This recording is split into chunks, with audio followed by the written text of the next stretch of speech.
તો મિત્રો તમે હોટલમાં આથેલા મરચા જે ખાવશો ને એમ થાય કે આપણે ઘરે બનાવીએ તો કેટલા મસ્ત બને અને ખાવામાં પણ ટેસ્ટ લાગે. તો મિત્રો એ મરચાની રેસીપી આજે હું તમારી સાથે શેર કરવાની છું. જેવા હોટલમાં મરચા આથેલા બને ને એવા સેમ ટુ સેમ તમને ઘરે બનાવીને બતાવવાની છું. અને એકવાર જો તમે આ મરચા ખાઈ લીધા ને તો અઠવાડિયે ને અઠવાડિયે આ મરચા બનાવીને ખાશો. એટલો સુપર અને આસાન રેસીપી છે આની.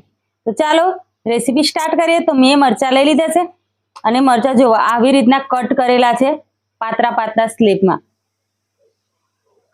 તો હવે એને આપણે સાફ પાણીથી ધોઈ લઈશું. તો પાણી લઈ લીધું છે, એની અંદર મરચાં નાખી દઈશું. તો મરચાં તમે એકની બે ફાળ પણ કરી શકો છો, પણ મેં પતલા પતલા સાઈડ કર્યા છે જેથી કરીને મસાલો અંદર ભરાઈ જાય ને તો ટેસ્ટ એકદમ ખૂબ સરસ આવે. તો એને આવી રીતે ધોઈ લેશું એટલે જે અંદર બીજ હોય ને એ બધા બીજ નીકળી જાય. આ મરચાં તમે બનાવો ને તો એક અઠવાડિયા સુધી બગડે નહીં. તમારે રાખવા હોય તો ડબ્બામાં પેક કરીને રાખી શકો અને જમવા ટાઈમે આપણે આનો ઉપયોગ કરી શકીએ. તો આવી રીતના મરચાંને આપણે કોરા કરી લઈશું.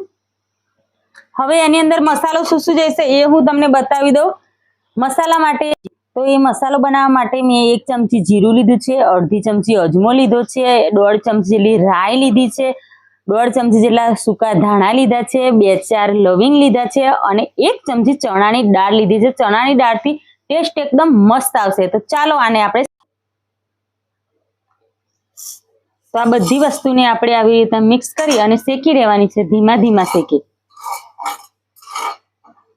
આપણે આને વધારે બાળવાની નથી, ધીમા ધીમા શેકે શેકવાની છે. જેમ જેમ શેકાતા જશે એમ એમ તમને સુગંધ મસ્ત આવવા લાગશે અને આપણો મસાલો પણ એકદમ પરફેક્ટ બનશે.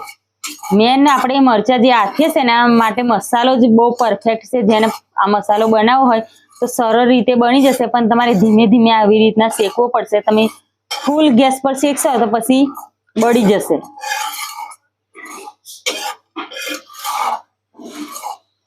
તો મિત્રો તમે અમારો આ વિડીયો ક્યાંથી જોવો છો તો તમારા ગામનું નામ કોમેન્ટ જરૂરથી કરજો. અને આપણા ફેસબુક પેજ પર હોય તો આપણા ફેસબુક પેજને ફોલો કરજો. અને આપણી યુટ્યુબ ચેનલ પર હોય તો આપણી યુટ્યુબ ચેનલને સબસ્ક્રાઈબ કરી દેજો, જેથી કરીને આવા દરરોજ નવા નવા કુકિંગ વિડીયો તમને જોવા મળશે. તો ધીમે ધીમે આપણો મસાલો શેકાય છે ને એમ ખુશ્બુ પણ મસ્ત આવવા લાગી છે. પણ આપણે ધીમી શેકે શેકશું 5 મિનિટ સુધી. તો મિત્રો જો આપણો મસાલો એકદમ પરફેક્ટ શેકાઈ ગયો છે અને ખુશ્બુ પણ મસ્ત આવવા લાગી છે. હવે આપણે ગેસ કરી દઈશું બંધ.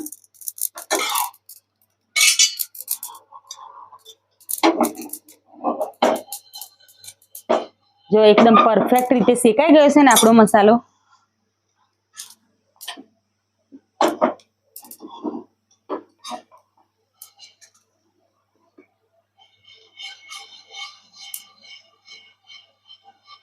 મસાલો એકદમ મસ્ત રીતે શેકાઈ ગયો છે. જો ઓઇલ પણ લાગે છે ને કે ઓઇલની સેમ. તો મસ્ત હવે આને ગરમ ગરમ જ છે. હવે આપણે એને ખોઈનીમાં વાટી લઈશું. ના મિક્સરની જરૂર કોઈ પણ વસ્તુની આપણે જરૂર નથી, પણ આ મસાલાને આપણે એકદમ ઝીણો વાટવાનો નથી, દરદરો રાખવાનો છે જેથી કરીને મરચામાં સ્વાદ જોરદાર આવે.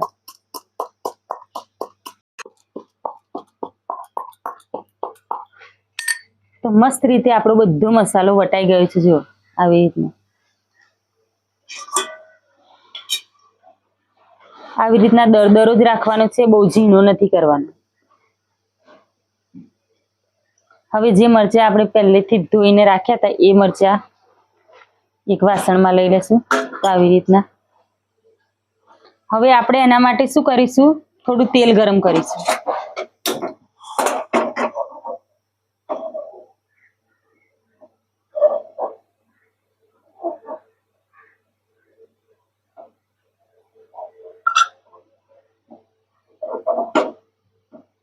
આપણા તેલને બરાબર ગરમ થઈ જવા દેવાનું છે. તમે આવી રીતના એક વખત મરચાં બનાવીને ખાશો ને તો સ્વાદ એટલો મસ્ત લાગશે ને તો તમે ફરીવાર આ રેસીપી બનાવીને ખાશો. ઘરમાં કોઈ શાક ના હોય દાળ રોટલી સાથે અથાણાની જેમ પણ ખાઈ શકીએ, બાજરીના રોટલામાં પણ ખાઈ શકીએ. પણ તમારે એક વસ્તુ ખાસ ધ્યાન રાખવાનું છે કે તમારે મરચાં મોરા જ લેવાના છે.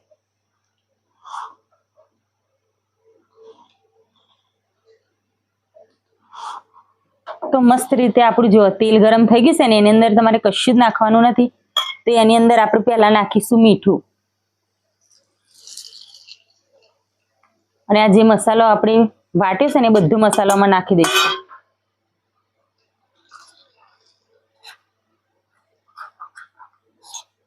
તો સરસ રીતે આવી રીતના મસાલો ભરાઈ ગયો ને એની અંદર અડધી ચમચી હળદર નાખીશું. એટલે મસ્ત મજાનો આપણો મસાલાની પેસ્ટ બનીને રેડી થઈ છે. જો કેટલી મસ્ત દેખાવામાં પણ લાગે છે ને. હવે આ પેસ્ટને આપણે મરચાં પર નાખી દઈશું.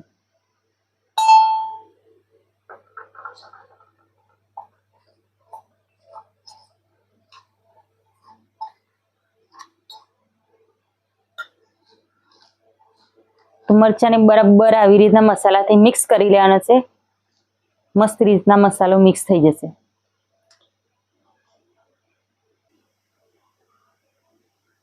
થોડું લીંબુ નીચોવી દઈશું. ફરી એને મિક્સ કરીશું. જો કેટલા મસ્ત મરચાં બનીને રેડી થયા છે ને મસાલાવાળા. તો આને તમે 6 કલાક સુધી આવી રીતના મૂકી રાખશો ને એટલે એકદમ તમારા મરચાં નરમ લાગશે અને પછી એકદમ મસ્ત જાણે તળેલા હોય ને એવા લાગશે. તો મિત્રો તમને અમારો આ વિડીયો કેવો લાગ્યો? સારો લાગ્યો હોય તો લાઈક કરજો, શેર કરજો, આપણી ચેનલને સબસ્ક્રાઈબ જરૂરથી કરજો. ફરી જ મળીશું નવા વિડીયોમાં. ત્યાં સુધી બાય બાય.